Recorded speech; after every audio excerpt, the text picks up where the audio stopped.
वाहिगुरु जी का खालसा, वाहिगुरु जी की फतेह। सबसे पहली बात, हर सुबह हर नया दिन जीवन की किताब का एक नया पन्ना होता है और इसके ऊपर क्या लिखना है ये हमारे ऊपर होता है। गुरु साहब फरमाते हैं कि करणी कागद मन मसवाणी बुरा भला दोई लेख पई।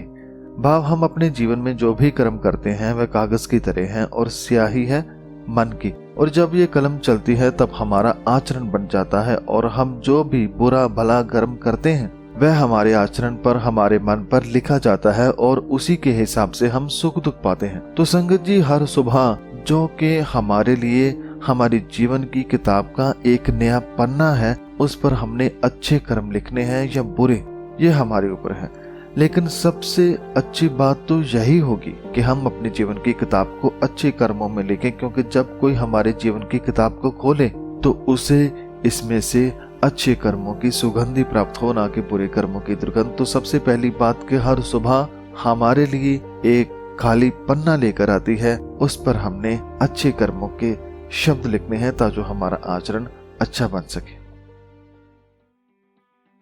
दूसरी याद रखने वाली बात यह है कि हर सुबह हमारे लिए एक नई शुरुआत होती है। यदि सूर्य की नजरों से देखें तो हर सुबह कुछ भी नहीं बदलता, केवल धरती घूमकर एक बार फिर सूर्य के सामने आ जाती है। लेकिन धरती की नजरों से देखें तो सब कुछ बदला हुआ होता है। सुबह के पंछियों की आवाज मन को छूने वाली होती है। गुरु साहब फरमाते हैं कि चिड़ी चौकी पांव फुटी वगन बहुत तरंग। अर्थात जब सुबह की शुरुआत होती है तो उस वक्त चिड़ियों की आवाज हर तरफ गूंजने लगती है। इस आवाज को केवल वही सुन पाते हैं जो सुबह सुबह उठते हैं। गुरु साहब फरमाते हैं कि इस वक्त भक्तों के मन में परमात्मा से जुड़ने का चाव पैदा होता है और वह जुड़ते भी हैं, और जुड़े भी क्यों ना। जिस भगवान ने एक नई जिंदगी जैसी सवेर दी है उसका धन्यवाद करने का हक तो बनता ही है। और संगत जी, सुबह का वक्त सबसे अच्छा समय है परमात्मा से जुड़ने का। इस वक्त शोर नहीं होता, आसमान तारों से भरा होता है।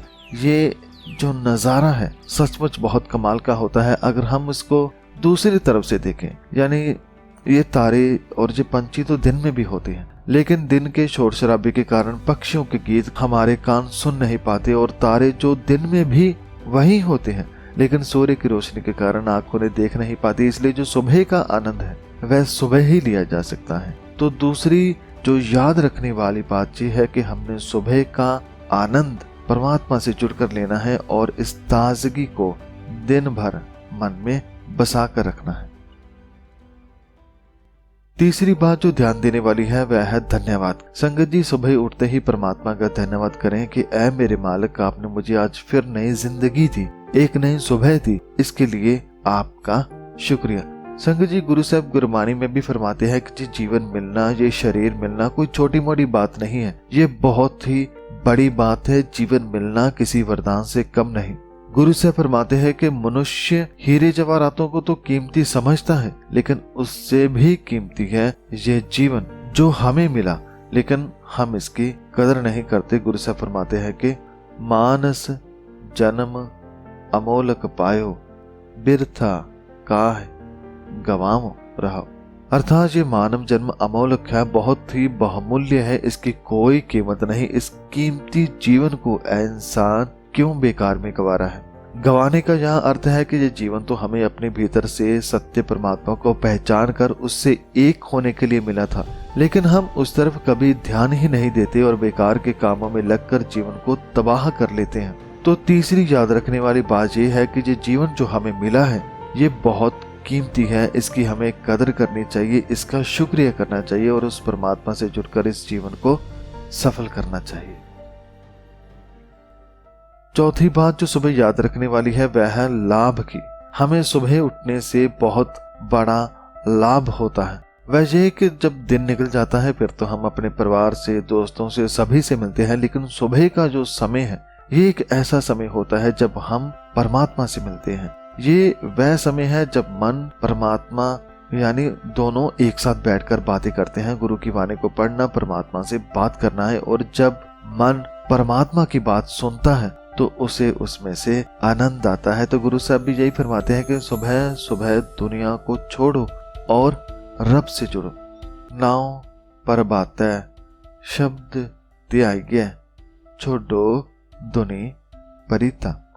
भाव सुबह प्रभात काल में उठकर शब्द का स्मरण करो, उसे पढ़ो, समझो, उस परमात्मा में वाणी के द्वारा जोड़ो और कम से कम इस वक्त तो दुनिया का मोह माया छोड़कर उससे एक हो जाओ जिसने ये दुनिया बनाई। तो संगत जी, सुबह एक ऐसा कीमती समय है जिसमें मन परमात्मा से जुड़ता है, उससे एक होता है, इसलिए इस समय को हमें जरा भी गंवाना नहीं चाहिए।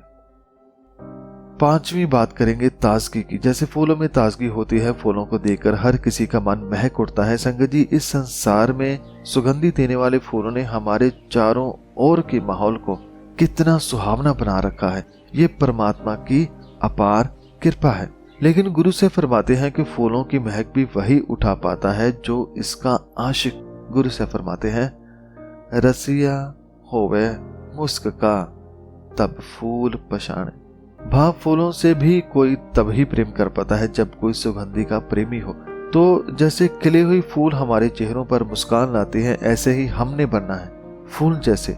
भाव हमारे विचार, हमारे गुण फूलों के जैसे निर्मल, स्वच्छ और खिले हुए होने चाहिए, जिसे जब कोई दूसरा देखे तो वह देखकर खिल जाए। उसे हमारे गुणों में से परमात्मा के नाम की खुशबू आए, और ये खुशबू तभी आ सकती है जब हम अपने मन को सुबह परमात्मा के नाम का जल दें। तो संगत जी, पांचवी याद रखने वाली बात यह है कि हमने अपना जीवन फूल की तरह सुगंधी देने वाला, भाव अच्छे गुणों से भरपूर बनाना है।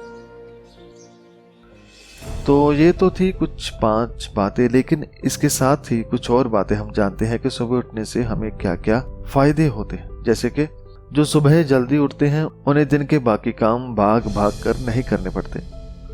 सुबह जल्दी उठने वाले को रात को नींद भी बहुत प्यारी आती है। सुबह जल्दी उठने वाला उगता हुआ सूर्य देख पाता है। सुबह जल्दी उठने वाले को अपने लिए समय मिलता है जिससे वह अपने हुनर को और भी ज्यादा चमका सकता है। सुबह जल्दी उठने वालों को आलस नहीं होता। सुबह जल्दी उठने वाले को सुबह की ताजी हवा मिलती है जो शरीर के लिए लाभदायक होती है। सुबह जल्दी उठने वाले कभी भी काम के लिए या स्कूल कॉलेज के लिए लेट नहीं होते।